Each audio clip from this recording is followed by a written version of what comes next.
Katulähetyksen johtaja Erkki Arvaja. Katulähetys on laaja yhdistys, mutta voisitko kertoa pähkinänkuoressa, mitä kaikkea yhdistyksen alla tehdään?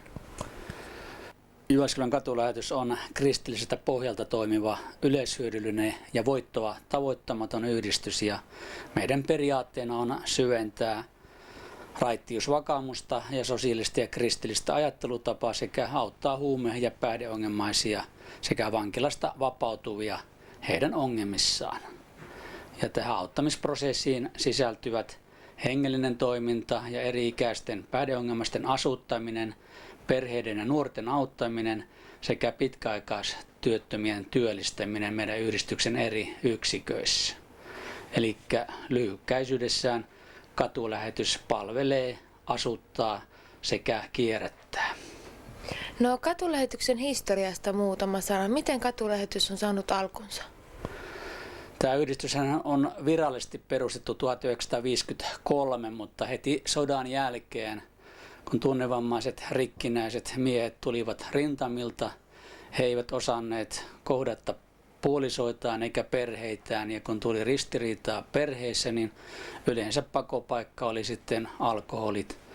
Ja siitä seurauksena oli sitten, että kaverit jäi tonne puiston penkeille ja kaatopaikoille etsimään yösijaa, ja kun sitten muutamat jyväskyläiset kristityt Jyväskylän kaupunkiseurakunnan papin myötävaikutuksella näkivät tärkeäksi, että näillekin rikkinäisille miehille tuli löytää asuinsijaa, niin tämmöinen yhdistys perustettiin, ja ensimmäinen veljeskoti oli tuolla Asemakadun kupeessa.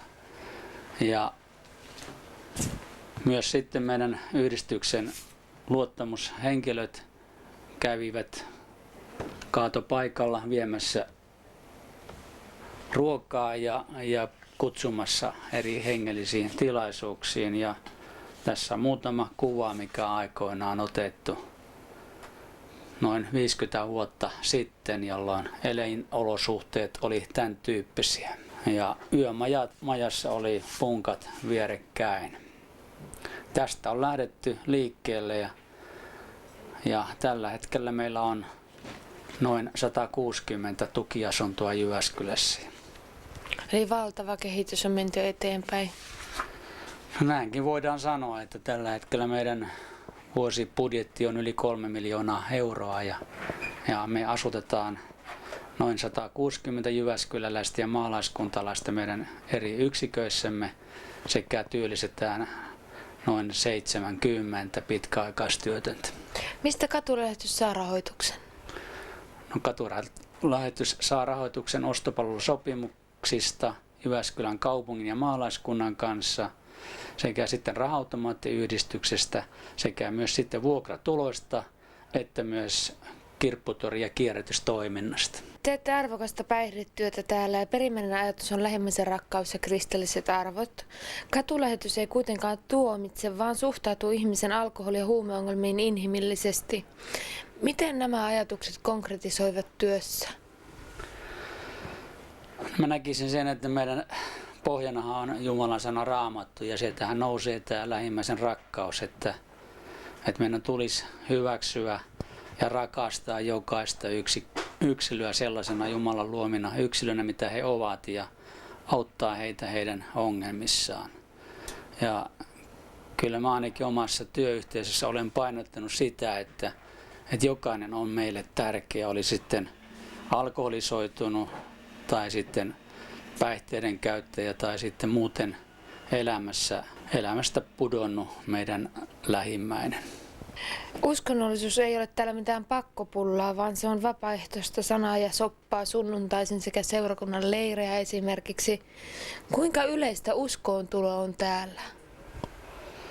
No, me ei tyrkytetä mitenkään näitä uskon asioita, vaan me vapaaehtoisesti pidetään erilaisia pullakirkkoja ja leirejä, ja siellä sitten evankeliumin kautta kerrotaan, että on toinenkin mahdollisuus elämässä, ja ennen kaikkea suurin osa meidän omista työntekijöistäkin on itse ensin löytänyt avun Jumalasta, ja kun itse ovat saaneet avun, niin siitä on noussut myös lähimmäisen rakkaus, että halutaan myös auttaa muita. Ja meillä on noin 200 asiakasta meidän tässä organisaatiossa tukiasuntoineen, niin näistä yleensä vuositasolla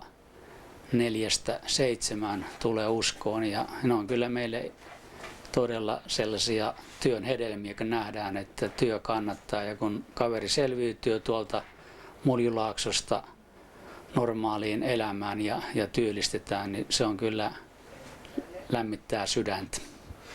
No, katulähetyksen toiminta on aika haasteellista ja mikähän olisi semmoinen vaikein asia ja suurin ongelma tällä hetkellä katulähetyksen toiminnassa tässä työssä?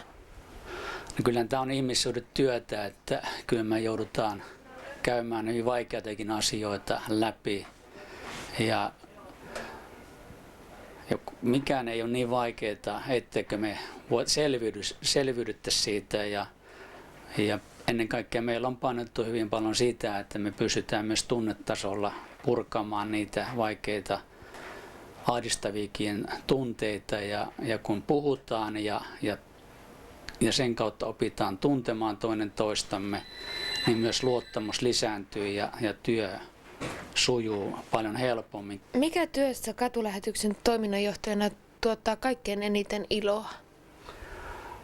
No kyllä mun mielestä ilo syntyy siitä, että kun me uskalletaan käydä vaikeitakin asioita läpi ja ymmärretään toinen toistamme ja löydetään elämälle uusia ratkaisuja. Ja kyllä suurin ilo on sitten se, että kun kaveri on useita vuosia ollut alkoholin tai huumekierteissä, että hän löytää elämälleen todellisen tarkoituksen ja perhe eheytyy ja parisuhde eheytyy ja ihmiset saavat nämä rikkinäiset suhteet sellaiseen kuntoon, että on pystytty kohtaamaan uudella tavalla toinen toisensa.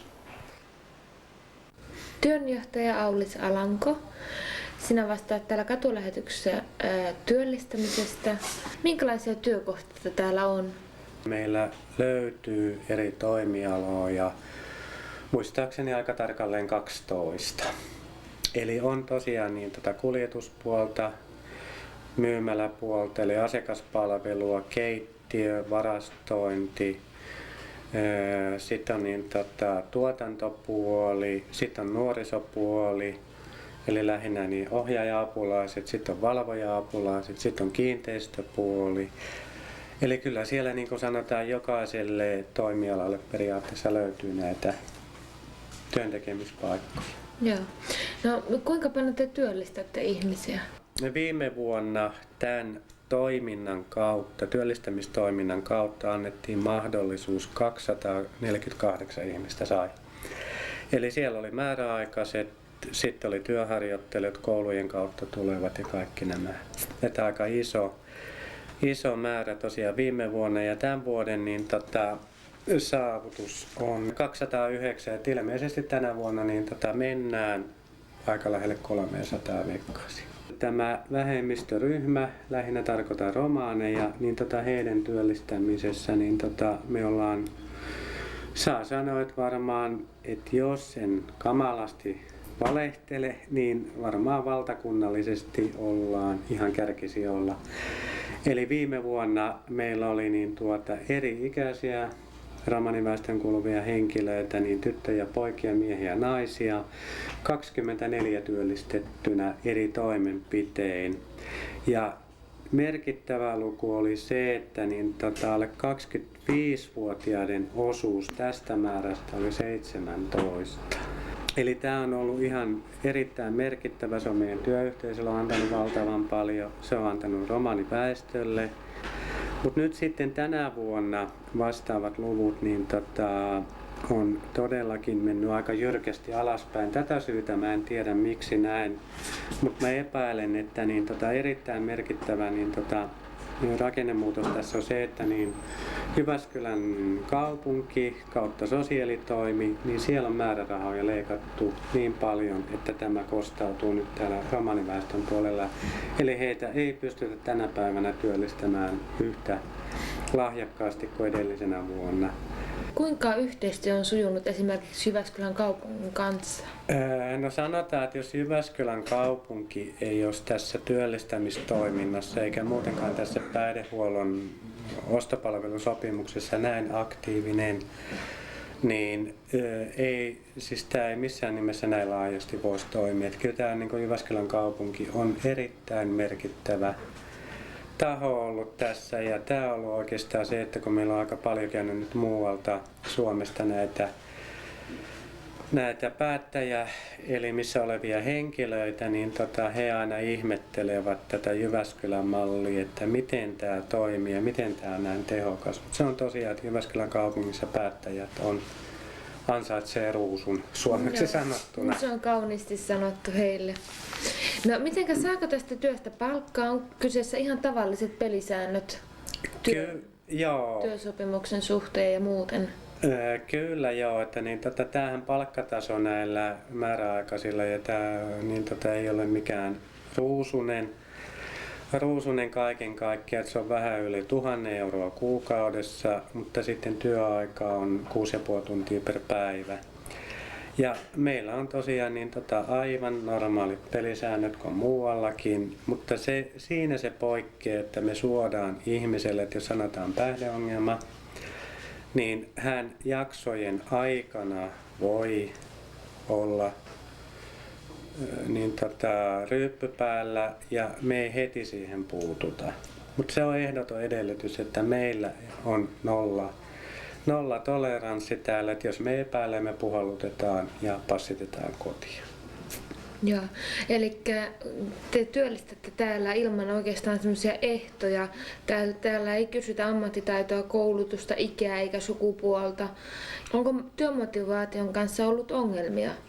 Kun ajatellaan, että on kyseessä monta kertaa tämmöinen ihminen, joka on pitkään ollut työelämästä pois. Me ollaan nyt tänä vuonna oikein tehostetusti käytetty tätä työelämävalmennusjuttua. Ja se on ollut semmoinen hirveän hyvä mittari, että siinä aikana, työelämävalmennuksen aikana, jos henkilö haluaa sitoutua ja annetaan avut, eli valmennusjakson aikana sulla on mahdollisuus työllistyä määräaikaiseksi ja vähintään puoleksi vuodeksi, enintään 2 vuodeksi. Niitä ollaan tänä vuonna tehtykin aika paljon, näitä 2 vuoden sopimuksia, niin kyllä ne sitoutuu. Ne näkee sen, että tämän jälkeen on joku muu ja kannattaa yrittää. Ja tästä sitoutumisesta on tosiaan erittäin hyviä tilastoja. Meillä esimerkiksi viime vuonna sairauslomaprosentti oli ainoastaan 3. Eli se on teoreettisesti se oikea, mitä ihminen yleensä vuoden mittaan sairastaa, jos on näitä pöpöjä liikenteessä. Olenpa kuullut, että jos on löytänyt täältä työpaikan, niin voidaan ohjata myös opiskelemaan, mikä on todella hieno asia. Olisiko tästä joku esimerkki mielessä? No, siinä on varmaan useampiakin, mutta sanotaan nyt ihan tämän vuoden aikana ja tässä syksyllä on erittäin merkittäväksi tullut tämä oppisopimuskoulutus, eli ollaan oikeastaan kyselty ja kokeiltu verkkoja sillä osa-alueella, että onko mahdollista näille määräaikaisille järjestää tämä oppisopimuskoulutus, ja lähinnä se, että se olisi joku tutkintotavoitteinen, niin se on tänä päivänä mahdollista. Että meillä on karmeasti sanottuna vankeinhoitolaitoksen puolelta, eli kriminaalipuolelta, niin on muistaakseni nyt 4 henkilöä, mitkä jatkavat aivan, sanotaan oppisopimuskoulutuspuolelta taitaa olla 2. Joo. Eli he valmistuvat tulevaisuuden ammattiin, erittäin hienosti lähtenyt kaikki asiat menemään. Eli tänä päivänä on hirveän hyvät mahdollisuudet, jos löydetään yhteinen sävel, henkilö haluaa, työnantaja suostuu, niin voidaan rakentaa määräaikaisen työsuhteen puitteeseen myös opiskelu. Ja erittäin merkittävä tässä on, miksi opiskelu tänä päivänä on mahdollista, on myös se, että sosiaalitoimet plus Jyväskylän kaupunki on tullut rahallisesti näihin mukaan. No sitten kun työsuhde on määräaikainen ja työ loppuu jossain vaiheessa, niin se on varmasti monelle kova paikka. Onko teillä keinoja pehmentää tätä iskua? Saavatko ihmiset apua tässä vaiheessa elämässään? Tämä on todella niin sanotaan aika ikävä juttu, koska niin sanotaan, että ensin sitoudutaan, tehdään ja sitten kun tulee se viimeinen kuukausi, 2, tiedetään, että ei ole jatkoa, niin tämä on erittäin paha ollut ja nyt niin kuin sanotaan psyykkien kannalta monelle, koska he pelkäävät, että he taas joutuvat sinne kotiin, ovat yksin, kavereita ei ole, eli tämä yhteisöhenki hävii kokonaan. Ja niin tämä on nyt tosiaan, meillä on kehitteillä tähän nyt sitten ehkä ton Tetra-yhteyspalvelupisteen ja Tekevä-säätiön kanssa plus sitten tietysti ilmeisesti Vire-projektin kautta, että me saataisiin niin jatkuvuutta tähän, koska niin nämä on todella aika ikäviä tapauksia, että jos sanotaan, että sulta menee matto alta, sä kaadut, loukkaat itsesi, niin olet yksin ja sanotaan, että jos siinä vakavasti loukkaantuu siinä tilanteessa, niin se on erittäin paha. Että kyllä me niin katulähetyksenä ja niin näiden verkostoyhteistyön kautta pyritään, että tämä henkilö ei jäisi täysin yksin retuperälle. Koska siinä on varmaan aika helposti se mahdollisuus, että palataan päihteisiin ja sitten se elämä jatkuisi taas niin sitä samaa rataa, että tavallaan se kaikki työ, mikä on tehty, niin se olisi kuin kaivoon heitetty. Että...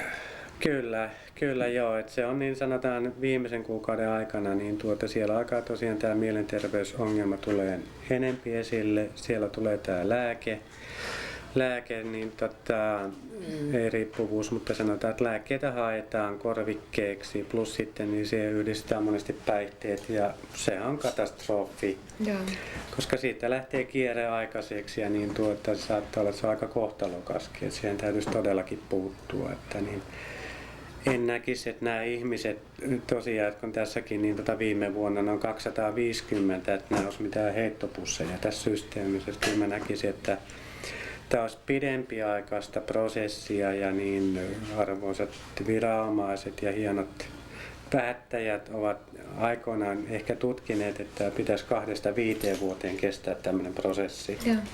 No nyt on työllistetty paljon ihmisiä tähän mennessä ja tahti on ollut aika reipas. Voitteko luvata täällä, että tahti säilyy? Eli miltä näyttää työllistämistoiminnan tulevaisuus katulähetyksessä? Meistähän se ei ole kiinni, ainahan se on kiinni päättäjistä, yhteistyökumppaneista sekä rahoituksesta, että meillä on tänä vuonna eli niin kysyntää on huomattavasti enempi kuin on tarjontaa. Eli meillähän on nyt jakautuu tämä sille, että meillä on kaupungin ostopalvelusopimuksessa keskimäärin 50, maalaiskunnassa on keskimäärin 6 ja sitten siihen lasketaan, meillä on keskimäärin noin 4-5 työharjoittelijoita. Eli tämän matikan perusteella niin meillä olisi, jotta pystytään aivan normaalisti toimimaan, ei tule klikkejä ja muita, niin sanotaan vähintään 60 ihmisen tarve.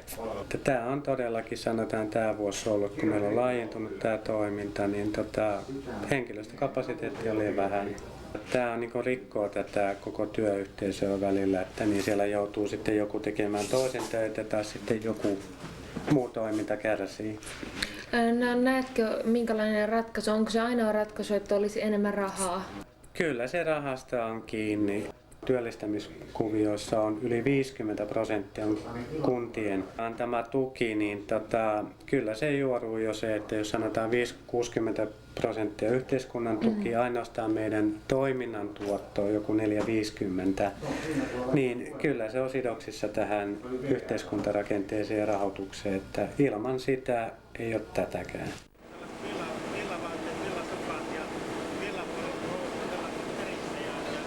Usko Hintikka, kävimme äsken katsomassa mielenkiintoista prosessia. Nyt on kysymys kierrätyksestä. Mitä täällä oikein tapahtuu?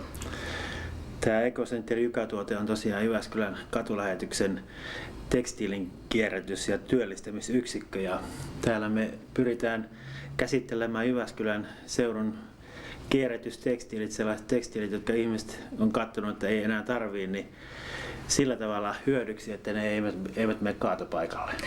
Miten te saatte ne, että ne ei mene kaatopaikalle? Täällä, ensinnäkin lähtee siitä, että ihmisillä on mahdollisuus joko tuoda tänne meidän toimipisteeseen täällä Kankitiellä ja Kummeruksen kadulla vaatteessa tai viedä niihin tekstiilikierrätysbokseihin, keltaisiin laatikoihin, joita on eri asuntoalueilla Jyväskylässä noin 18 kappaletta. Tai sitten Prisman kierrätyspisteeseen ja myöskin City Marketissa on kierrätyspiste. Eli tällä tavalla viedä ja me kaikki noudamme tänne ja alamme sitten katsomaan, että mistä minkäkinlainen uusiotuote tulee tai meneekö se sitten polttoenergiaksi loppujen lopuksi. Eli ihan aluksi ne vaatteet, niin ne lajitellaan ja leikellään ilmeisesti silpuksi. Kyllä, joo. Ensimmäinen vaihe on, kun ne tänne meille tulee, että me todella lajitellaan kaikki hyvin tarkasti, kaikki vaatteet. Me otetaan eroon tietenkin kirpputorivaate, joka on kaikista parasta uusiokäyttöä, että saadaan niin kuin uudelleen asiakkaalle myytyä tämä vaate. Mutta sitten myöskin lajitellaan puuvillavaatteet erikseen, keinokuituvaatteet erikseen ja villavaatteet erikseen. Ja niistä me sitten ruvetaan tekemään niitä uusiotuotteita. Ja mitä ne uusiotuotteet ovat? Puuvillavaatteet on todella hyviä rasvan poistamiseen autoista ja lihan poistamiseen. Eli me tehdään ihan sellaisia konepyyhkeitä. Me leikataan ne pyyhkeen muotoon ja pakataan laatikoihin ja myydään asiakkaille ympäri Suomea. Meillä on yli 400 asiakasta meidän asiakasrekisterissä ja meillä on myyntimies, joka kiertää ympäri Suomea myymässä näitä meidän tuotteita. Ja puuvillavaatteessa onkin sellainen tilanne tällä hetkellä, että näihin kierrätyspisteisiin ei tule niin paljon teepaitaa, kauluspaitaa, puuvillavaatetta, että se riittäisi meille aivan tähän konepyyhkeiden myyntiin määriin nähden. Ja mitä muuta tuotteita tulee? Ja sitten keinokuitu- ja villavaatteet meillä on sellainen karstauslinja, joka on tarkoitettu keinokuitu- ja villavaatteille. Me voidaan karstata nämä vaatteet vanuksi ja vanua voidaan sitten neulata semmoiseksi huopamaiseksi matoksi. Ja näitä mattoja voidaan sitten eri tarkoituksiin käyttää. Meillä on muun muassa myydään niitä pakkausnauhoiksi, pehmusteiksi ja lattian suojamatoiksi, öljyimeytysmatoiksi, puutarhan altakastelumatoiksi ja rakennuseristeeksi. Eli hyvin monta tuotetta saadaan näistä, kun näitä mattomaiseksi tehdään. Täällä kierrätys on ilmeisesti aika pitkällä. Eli täällä on hyvät laitteet ja niin kun, jos vertaa koko Suomeen, niin ilmeisesti todella tehokasta toimintaa. No, meillä ei ole tiedossa Suomessa näin pitkälle vietynä tekstiilin kierrätystä kuin meillä on. Me tiedetään, että täällä on samantyyppisiä koneita, karstauskoneita Suomessa, mutta siellä lähinnä käsitellään tehtaiden leikkujätteitä. Ja me ollaan täällä Jyväskylässä ainoa, joka pelkästään kierrätystekstiiliä käsittelee. Ja tällä tavalla niin kuin voidaan sanoa, että Suomessa ollaan uran uurtajia tällä alalla. No, paljonko tämä kierrätys työllistää ihmisiä? Meillä on noin 30 henkeä tässä työssä, lajittelussa, leikkauksessa ja näissä myyntitehtävissä, kirpputoreilla ja kuljetuksessa ja niin edelleen, noin 30 henkeä. Onko ihmisillä nyt tietoa siitä, että minkälaista vaatetta teidän bokseihin saa tuoda? No joo, mä haluaisinkin ihan tässä niin kuin korostaa sitä, että näihin keltaisiin bokseihin, jota näillä asuntoalueilla on, niin voi tuoda kaikki kodin vaatteet. Eli me käydään joka ainoa vaate ja joka ainoa kenkä lävitse ja katsotaan paras paikka sille tuotteelle. Ja näin ollen myöskin ne, jotka ovat hyvänlaatuisia ja vaan esimerkiksi muodista pois menneitä, niin voi tuoda rohkeasti sinne kierrätyspisteisiin. Ne otetaan talteen ja niistä saadaan tuottoa tähän meidän toimintaan. Meidän toiminnan tuottohan käytetään Jyväskylän seudulla. Tämä on tämmöinen paikallinen yhdistys, joka toimii ja tuotto menee Jyväskylän seudun päihdeongelmaisten auttamiseen ja työllistämiseen ja niin edelleen. Ensiaskeleen asukas Antti Frisk. Sinä olet asunut täällä jo 4 vuotta. Kuinka olet viihtynyt? Täytyy sanoa, että aika hyvin. Että huomattavasti paremmin kuin jossakin kerrostalossa yksinään. Että kyllä täällä täällähän tietysti jumalaisia näkee joka päivä ja joskus on riitaa näkee ja semmoista. Mutta Täällä on kuitenkin ihmisiä ympärillä. joo, täällä on tää päiväkeskus. Tänne ei saa tulla humalassa ollenkaan. Täällä on 2 televisiota. Ja täällä voi harrastaa kaikkea. Tuolla on sitten punttisalia ja semmoista ja mitä siellä on biljardia, no sitä minä en mene kyllä ikinä kokeilemaankaan. Ja seuraa on kuitenkin aina, juttu seuraa. Seuraa on aina sitten, että kun tänne tulee esimerkiksi lukemaan lehtiä, aamulla lehteä ja katsoo uutiset ja silleen, niin aina sitä, ja iltasella sitten on aina muutama sitten katsomassa televisiota täällä. No mitäs tuutko hyvin toimeen näiden työntekijöiden kanssa? No kyllä me ollaan tultu, että Tuleeko riitoja koskaan? Kai niitä nyt voi tulla. Ei ole tullut, että kyllä siinä täytyy silloin työntekijässä olla vikaa, jos minun se riittää. Sä oot niin rauhaa rakastava ihminen. No, ootko saanut täältä kaiken tarvitseman tuen, mitä oot niinku halunnut? Mä en ole etsinytkään mitään tukea. Ahaa. En. Just. Yhden kerran olen käynyt AA-kerhossa, niin se on tuolla joka keskiviikko. Niin yhden kerran kävin siellä, niin seuraavana päivänä teki niin hirveästi viinaa mieli, että jos olisi pullo ollut, niin minä olisin kyllä juonut. Että sitä mieltä minä olen AA:sta. Just. Elikkä se ei sinulle toiminut sitten ollenkaan. Ei toiminut. Joo. Ei. No jotkut ovat sieltä löytäneet avun, mutta se ei välttämättä kaikille sovi, että jos olet sellainen oman tien kulkija. Millä tavalla sinä itse sitten pystyt pidättymään päihteistä? Mitkä on ne sun keinot? Mä olen Jeesuksen oma ja käyn kirkossa ja pyöräilen sitten silloin kun on niin joka päivä melkein pyöräilen kaupungissa ja käyn kaupungin kirjaston lukusalissa ja missä milloinkin. Eli puuhaa riittää ja se pitää sitten erossa pullosta. No ei aina toki. No niitä lipsahduksia saattaa sattua, mutta että... No kyllä ihan tarpeeksi. No sitten semmoinen iloinen asia, että minusta tuntuu, että minä taisin tuossa kuulla, että sä oot ruvennut tekemään töitä täällä. No mä sain semmoisen kiinteistöhoitajan paikan täällä. Täällä ei ole kai ollut ainakaan moneen vuoteen. Niin. Oliko se mieluinen yllätys? No kyllä, minä ainakin saanut tuossa raitista ilmaa tässä nyt, että minä sitten säästän ne sisätyöt talveksi sitten. Joo. Kun tuolla ulkonakin tuntuu sitä hommaa olevan ihan. No löytyykö täältä ystäviä? Kyllä löytyy, joo. Että on saanut ihan oikeita ystäviä, sydänystäviä? No mulla ei oikeastaan mikä se ystävä? No ystävä kuin ystävä, hyvä ystävä ehkä niin, näin. mutta sanotaan, että kavereita sillä. Kavereita on. Niin, että semmoisia huudenheittokavereita semmoisia. Joo. No mitenpä sitten tulevaisuudesta ajattelet? Luultavasti asun koko loppuelämäni täällä. Ja tää on hyvä paikka siihen. Kyllä. Mulla on tarjottu paljon asuntoja muualta, mutta mä olen aina sanonut, että minähän en kankitietä lähde mihinkään. Hyvä. Kiitoksia haastattelusta ja hyvää syksyn jatkoa. Kiitos samoin. Ensiaskeleen vastaava työntekijä Ville-Veikko Lampinen. Tähän katulähetykseen ja Askelun-projektiin kuuluu Ensiaskel, joka palvelee 24 tuntia vuorokaudessa ja tarjoaa asunnon sitä tarvitsevalle. Ketkä ovat tervetulleita Ensiaskeleeseen? No, Ensiaskeleeseen on tervetulleita ihan kaikki, jotka kokee olevansa meidän näiden palveluiden tarpeessa. Että yleensä se syy meille tulemiseen on asunnottomuus tai sitten tämmöinen satunnainen yösijan tarvitseminen.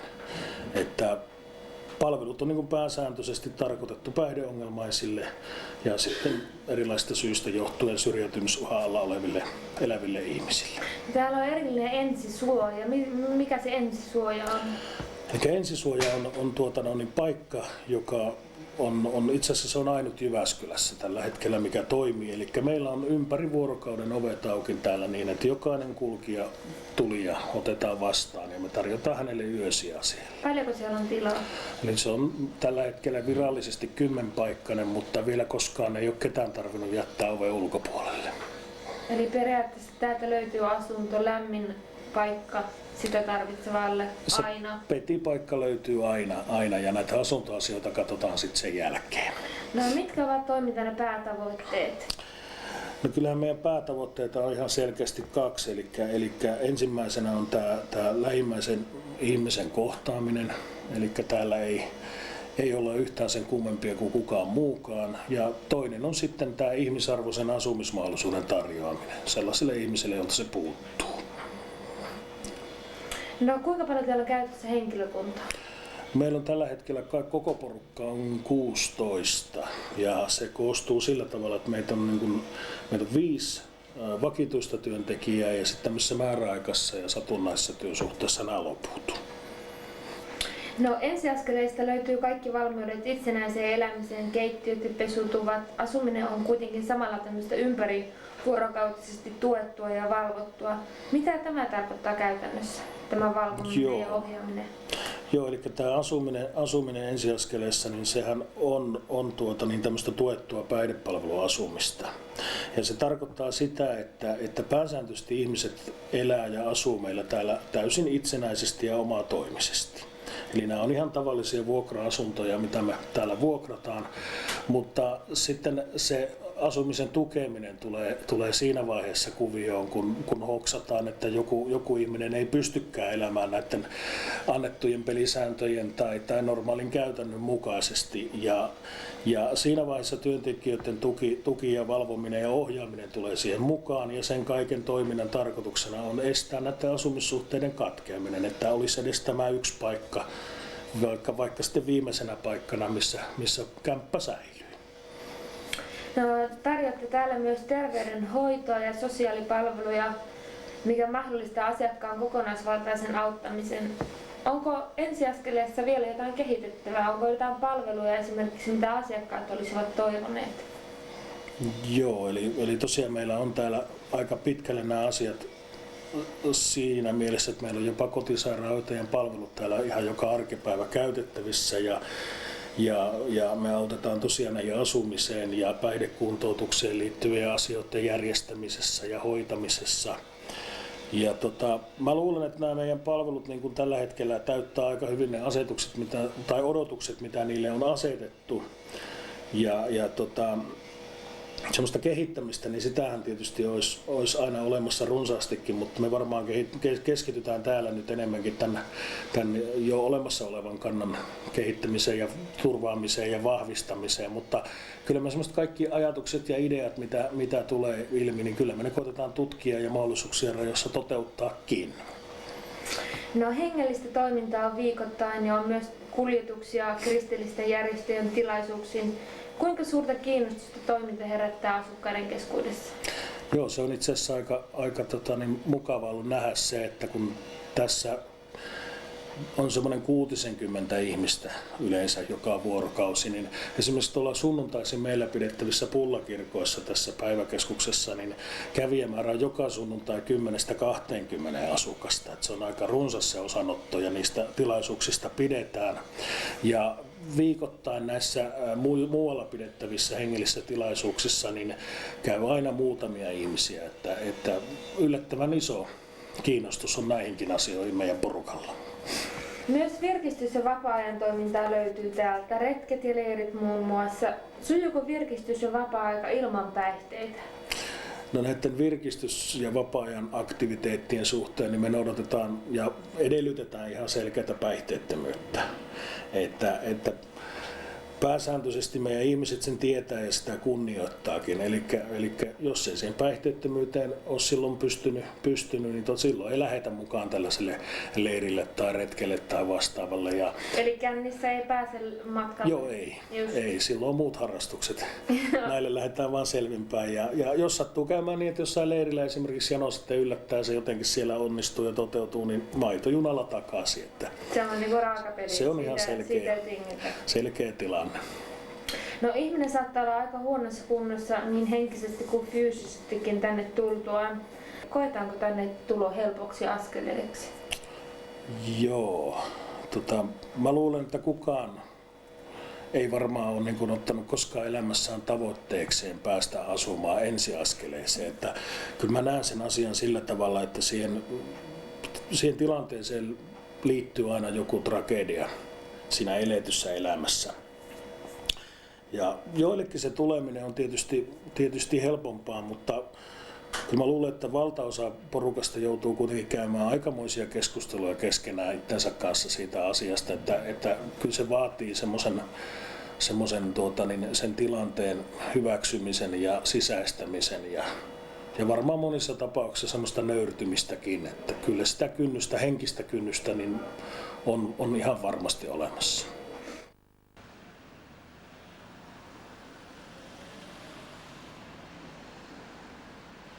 Olemme nyt täällä Kummeruksen katu 13 katulähetyksen nuorisotalolla. Evelina Korhonen, kenelle nuorisotalo on tarkoitettu, keitä nämä kävijät ovat? Nuorisotalo on tarkoitettu kaikille nuorille 10–18-vuotiaille ja sitäkin vanhemmille, että kuka itsensä katsoo soveliaksi tänne tulla ikään, sukupuoleen, rotuun katsomatta. Kaikki on tervetulleita. Paljonko teillä on henkilökuntaa täällä töissä? Meillä on 2 vakituista ja 1 projektityöntekijää ja lisäksi 8 työllistettyä työntekijää. No minkälaisia ovat kävijämäärät? Kuinka paljon täällä käy sitten nuoria? Elokuun puolessa välissä, kun tänne on muutettu ja siitä lähtien asiakasseurantaa pidetty, niin semmoinen 40–60 nuorta per päivä. Mitenkä nuorisotalo on auki? Kuinka usein tänne voi tulla? Tänne voi tulla maanantaista torstaihin 10–22 on auki kahvio ja harrastetilat aukeaa sitten iltapäivällä, kun koulut loppuu, ja perjantaina on sitten 10–24, samoin lauantaina ja sunnuntaina on 2–9–21 auki. No mitä tämä talo pitää sisällään? Mitä kaikkea täältä löytyy? Täällä on biljardia, pingistä, pleikkaria, nettiä voi käyttää, musiikkia kuunnella, telkkaria katsella, kavereiden kanssa seurustella, aikuisten kanssa seurustella, nuorisotyöntekijän kanssa, muiden työntekijöiden kanssa, olla tekemättä yhtään mitään tai tehdä läksyjä tai ihan mitä nyt sitten haluaa. Ja sitten meillä on iltapäiväkerho perjantaisin, joka on 10–15-vuotiaille tarkoitettu, ja siihen me on rahat saatu muualta, eli meillä on pikkasen rahaa käyttää asioihin, jotka ovat talon ulkopuolella: elokuvat, laskettelu, kulttuuri, ja uimahallissa käydään ja tämmöistä. No sitten kuulen, että myös retkiä järjestetään. Teillä on tällainen 9-paikkainen auto käytössä. Niin minnekä nämä retket suuntautuvat ja ovatko ne täysin ilmaisia asiakkaille nuorille? Joo, kyllä me siihen on pyritty, että rahat on aina saatu jostakin muualta ja ne on ollut ilmaisia, taikka joku pieni maksu, oma vastuu siinä. Sitten täältä nyt on käyty lähinnä karttinkia ajamassa ja Kuusassa on käyty sillalta roikkumassa ja laskemassa kosken yli ja tämmöisiä. Ja retkeilty ollaan sitten mökeillä, mitä on saatu ilmaiseksi, taikka työtä vastaan on sitten saatu vuokrattua taikka jostakin tästä läheltä. Ja Joensuussa asti ne on käynyt sitten eräskin porukka. Onko nämä retket suosittuja? Kyllä ne on suosittuja, että ne on päihteettömiä kaikki reissut ja silti kuitenkin vetää aina nuoria mukaan. Että se on semmoista mukavaa yhdessäoloa, syömistä ja pelaamista ja juttelemista, että kyllä ne on kiinnostaneet. No onko nuorisotalo turvallinen paikka viettää aikaa, jos ajatellaan vaikka 12-vuotiaista koululaista? Kävijöissä löytyy kuitenkin semmoista ronskimpaakin sakkia, vähän vanhempaa. Joo, meillä ei enää oikeastaan käy niitä 3-vitosia ikinuoria onneksi, eikä 2-vitosiakaan, että ei oikein 10-vuotiaat ja 25-vuotiaat sillä lailla. Kyllähän ne sopii saman katon alle, mikäli pelisäännöt on selvät, että mitä siellä niinku tehdään, mutta kyllä mä näen tämän täysin turvallisena paikkana siinä, missä minkä muunkin paikan ja ehdottomasti nuorisotalon tiloissa ennen antaisin lapsien olla kuin tuolla kadulla. No, tämä nuorisotalo on vähän niin kuin suuri perhe. Millä tavoin tämmöiseen perhemäiseen yhteisöön on päästy? Se tuskin on syntynyt ilman työtä.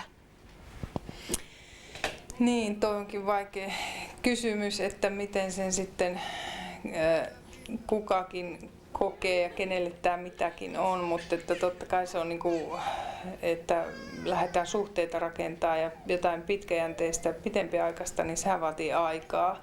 Ja se, että samat työntekijät sais olla ja joihin tutustutaan ja jotka ovat sitten vuodesta toiseen, niin se luo sitä pohjaa ja tietysti tämä on niin kuin tavallaan persoonatyötä ja henkilötasolla liikutaan ja sitten se viihtyvyys tulee siitä ja näkemykset tulee sitten aina niin kuin se henkilö mukana ja jos jostakin pohjasta lähdetään, niin varmaan se, että yleensä kuka on hakeutunut tälle alalle, niin se yhteinen kiinnostus jo on olemassa joko nuoriin tai yleensä ihmissuhteisiin. No, täällä varmasti keskustellaan paljon nuorten kanssa päivittäin ja mistä nuoret puhuvat? Käsitelläänkö täällä kipeitäkin asioita?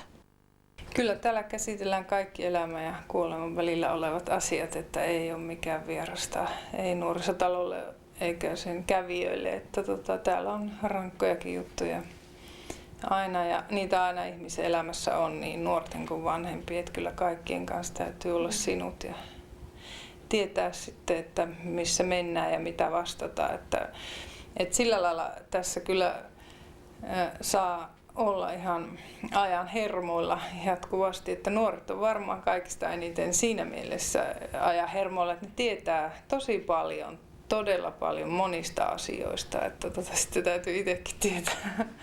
Niin, pitää olla samalla aikaa aikuinen ja vähän nuorempi siinä työn lomassa. Työntekijöillä on täällä hyvä henki ja ilmapiiri on avoin. Mitenkä nuoret aistivat varmasti se ja kokevat teidät työntekijät ystävikseen? Vai pitäisikö sanoa ihan vanhemmikseen? Että syntyykö tällä semmoinen suhde, että nuori kokee, että te olette vanhempia? Tätä kysymystä tietysti olisi hyvä kysyä nuorilta, mutta niin kyllä mä uskoisin näin, että, ja ainakin haluaisin nähdä nuorisotyöntekijän enemmän sen nuoren ystävänä ja tukijana, kun jos ajatellaan, että koulussa vaaditaan ja kotona vaaditaan, jos siellä sitten ketään on, niin että nuorisotyöntekijä voisi olla semmoinen rinnallakulkija justiin, joka ei enää paina ja vaadi ja käske, vaan niin oltaisiin vähän rennommin ja juteltaisiin niistä kaikista tärkeistä asioista ja varmasti siinä mielessä niin kuin ystävä ja luottamussuhde tulee ja sitten just kyllä mä niin kuin surulla ajattelen sitä, että monellakaan varmaan kotona ei ole ketään odottamassa, että sen takia täällä vietetään paljon aikaa, että kotona ei ole kukaan vanhempi sitten joko työkiireiden tai muiden menojen takia niin odottamassa, että paljon on aikaa sitten käyttää tässä kaupungilla. No, olisi varmaan hirveän hyvä, että joku vanhempi kävisi täällä katsomassa, että mistä lapsi viihtyy. Jos ajatellaan, että nuori käy täällä tosi usein, niin jollain tavalla ajattelin sitä, että tietävätkö vanhemmat, että missä nuoret ovat, kun ne ovat täällä? Kyllä Asemakadulla varsinkin siellä edellisessä paikassa, niin aika moni vanhempi kyllä oli yhteydessä ja on yhteydessä nuorisotalolle ja just sellaiset henkilöt, joiden lapset niin on paljon, niin tiesivät ja tietävät missä he ovat, mutta siltikin niin kyllä se koti varmaan olisi se paikka, jossa pitäisi enemmän aikaa viettää kuin sitten nuorisotalolla, että jotkut nuoret tulee suoraan koulun jälkeen ja lähtee sitten kun talo menee kiinni. No, tännekö mahtuu vielä nuoria? Voimmeko kehottaa kaikkia nuoria tulemaan tänne käymään ja täällä on sitten tilaa heille? Joo, kyllä tänne mahtuu nuoria, että sydämellisesti kaikki on tervetulleita. Että kyllä meillä täällä on hyvät uudet tilat, jossa mun mielestäni kelpaa kyllä olla.